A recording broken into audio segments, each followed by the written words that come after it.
Hello, we're going to do a few videos, or maybe just one video. I haven't done a video for at least a month because we've been so busy in the garden centre. It's been really busy, and every time I want to go out and do a video, something else happens. So anyway, this is a Saturday morning and we might be able to get one in for half an hour. That bird is very loud. Well, there's not much you can do about it. Can't do much about that. Okay, we're going to start here. These were planted during the week. It's called Ligularia The Rocket, and it grows quite tall here, but it's this way like a rocket, so you can see through it. And the reason I planted Ligularia is there, I only realized this, there's a fall this way and a fall that way, and even though this is facing south, it's always very wet here. And I had Heleniums and they just weren't doing. So if you can't beat them, join them. If you have a wet area, there's no need to drain it. Just put plants that like the exuberance of the water. Like these phlox are doing well, and they are going to be amazing. And I do think you'll be able to see through them. You'll be able to see the depth of the border. I just realised we have Astilbes that love the wet, and we have Rodgersias that like the wet. So I have been putting plants that like the wet in without even realising it. So anyway, that's the start. We're going to bark it over, cut down weeds. Here was a bit of a rat run here.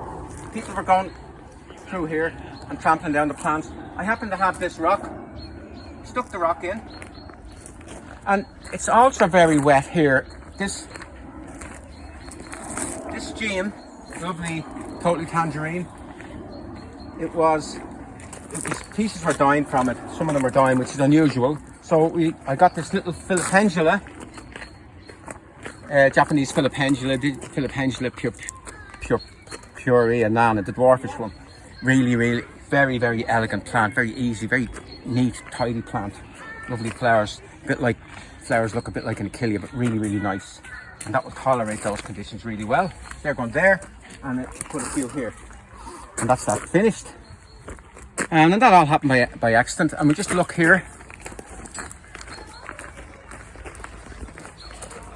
That is Viburnum, plicatum, Summer Snowflake.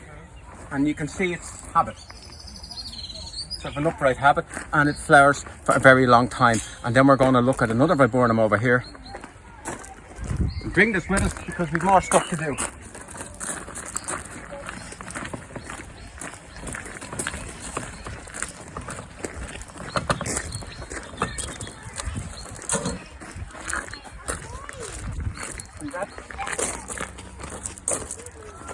And that's the same species but a different form. That's called Viburnum plicatum Mariesii, and that forms the layers, and it's very spready, and it really needs space. That plant needs space to do itself justice, and that's going to get better as the years go on. Now the thing about it is it doesn't flower for a huge amount of time, but it is, even without the flowers, it's a beautiful structure and has a very long autumn colour.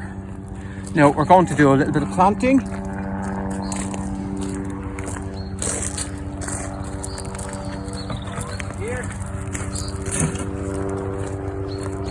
South facing,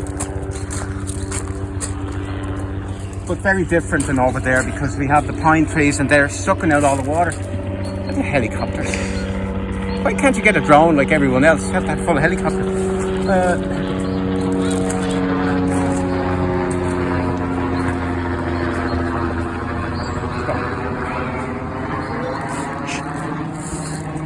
And places, even with kids, on a Saturday morning, sunny Saturday morning, even with kids. And we had a communion party and taking photographs, which was lovely. So it was so good. Very dry. Now we had 3 Alstroemerias and 2 are missing. And the reason 2 are missing is we had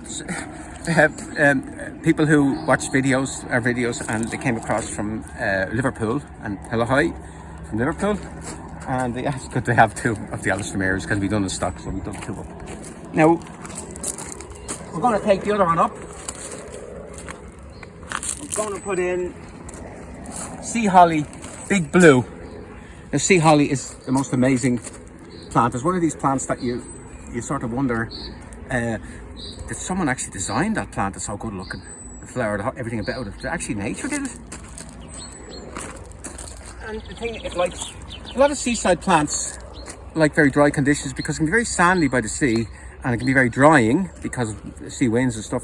So they don't like wet, tight soils. They like loose soils, and they have very deep roots.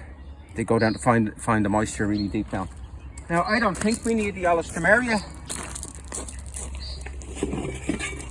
I think take it up.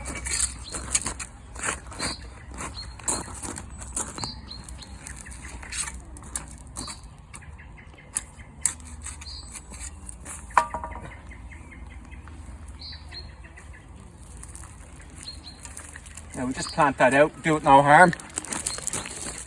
No, we stick it in a pot to sell it. That's the good thing about having a garden centre.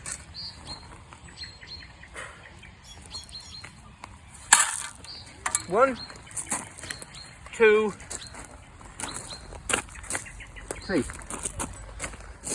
And we plant one.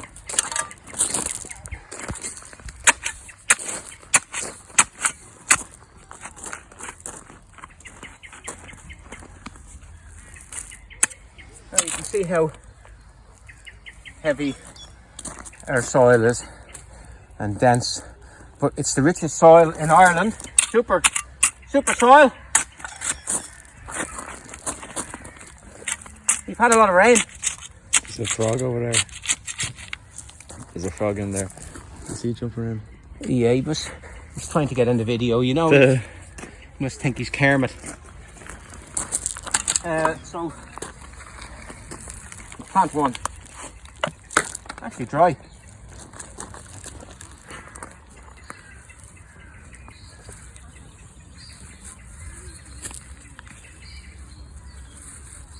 That's it. I wouldn't firm. No firming. Maybe plant the other two. No, that's bad. There's a lot of bark there. I wouldn't like a lot of bark.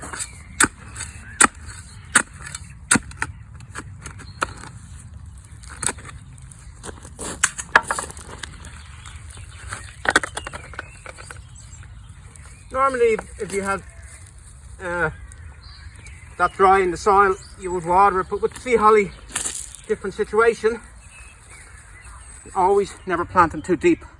Never plant them too deep because they don't like the water. And it's funny, I say to people, now this plant is a good plant for very dry conditions, but water it well. And they say, well, why do I want to water it well? Well, it's funny, a lot of plants, they like dry conditions, but every now and again in nature they get lots of water. So you have to put lots of water, but the water can get away.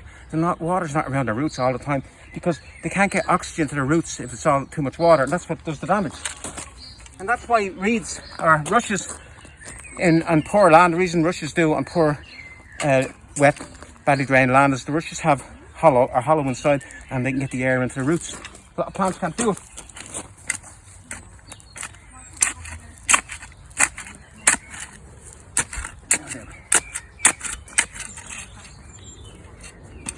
No, nothing, no. One of these days I'll find something. I'll be able to retire. But the fun, I was just thinking, you know, when you work in the office and you're all day in front of the computer screen and you get burnt out, they send you on gardening leave. If you're a gardener and you get burnt out, they can't send you on gardening leave. They send you on office leave. It's a very interesting one for the politicians to figure out. You never get burnt out gardening. You never. Well, that's those pretty. They actually look okay. We have pink liatris, and we have blue and pink Persicaria, and that's Helenium short and Sassy. And we have an Echium here. Oh, look at this. Didn't even know we had that.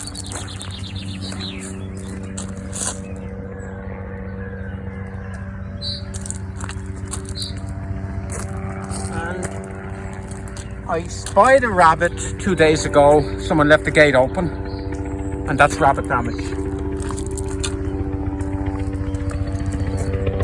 and these Tiarellas. What we did is we left the gate open,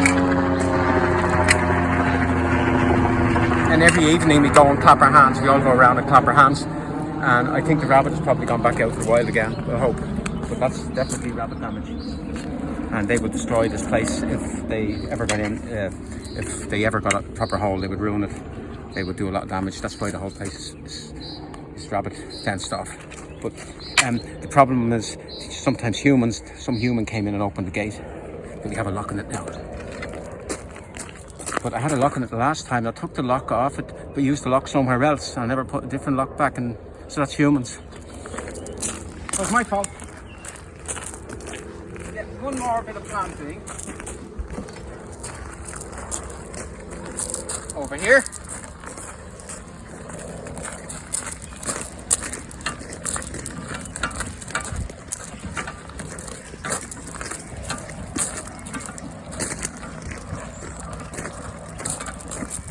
Actually, we've loads of videos to do. I thought like nothing to do, we've nothing more to talk about, but there's loads of videos. Just realised we've got loads to do.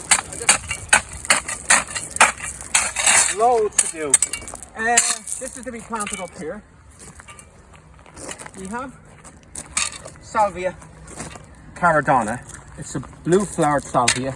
It is, I would put it in my top 20 herbaceous plants for a sunny spot. Salvia, I think it's nemorosa Caradonna, but anyway, Caradonna is all you need to know. It is very easy. Does very well in Ireland. Some of those type of nemorosa salvias, they don't like our coolish climate in Ireland and our a lot of rain, but this one tolerates it very well, and it's more loose than the others. The flowers are held further apart. It's just better all over. And we are at the start of May, and you can see the flower buds on it. After flowers, if you spend a little bit of time, remove all the dead flowers, you will definitely flower again. Now we had something else here that didn't work, so we have a few options.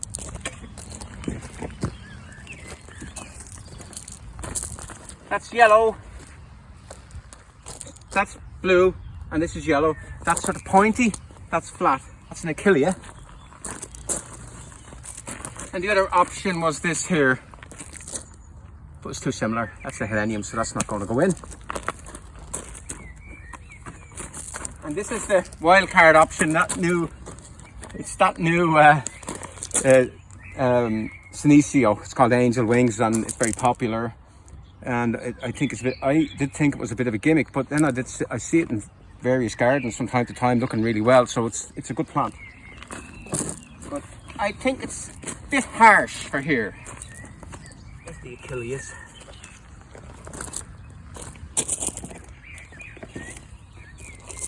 Three, 4, 5. We're going to need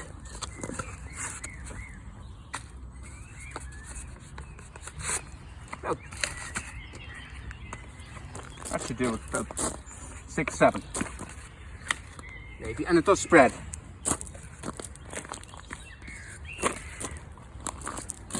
Blue, red, white, don't know what colour that is. Big. If you have space and you wanted a dramatic plant, the artichoke or the cardoon, really good for impact. Very easy. Throw a big flower spike up. So what they need is plenty of sun, open situation. They do very well here in our heavy clay, so I highly recommend it, but only if you have space. They need a lot of space. Okay, I think that's it. Will we plant one? Plant one. I don't like leaving plants around about at the weekend because we get a lot of kids in, and sometimes they play hide and seek and they shouldn't really, and you know, the kids are kids. That's what they do, and you can't really say much. And they always want to come in to look at the turtles in the pond. Super soil.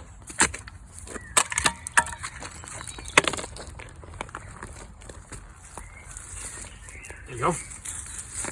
Do another one.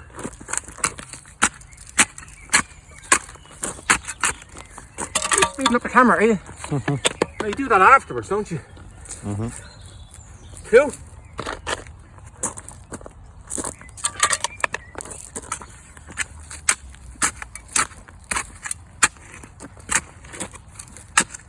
I'm actually kind of like those television gardeners who, when they do plant out, the soil is always suspiciously easy to dig. I often wonder, was there stuff done before?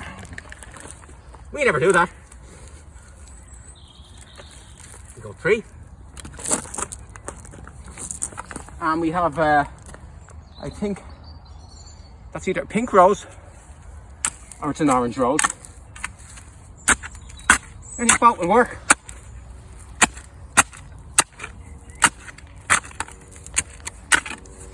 Bloody helicopters, zip speed. What's going on? You know, they're like buses. You don't see them and then they all come at once.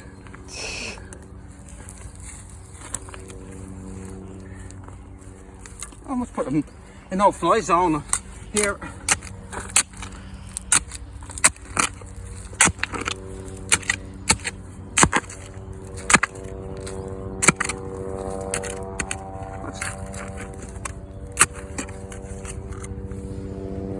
Piece of pottery.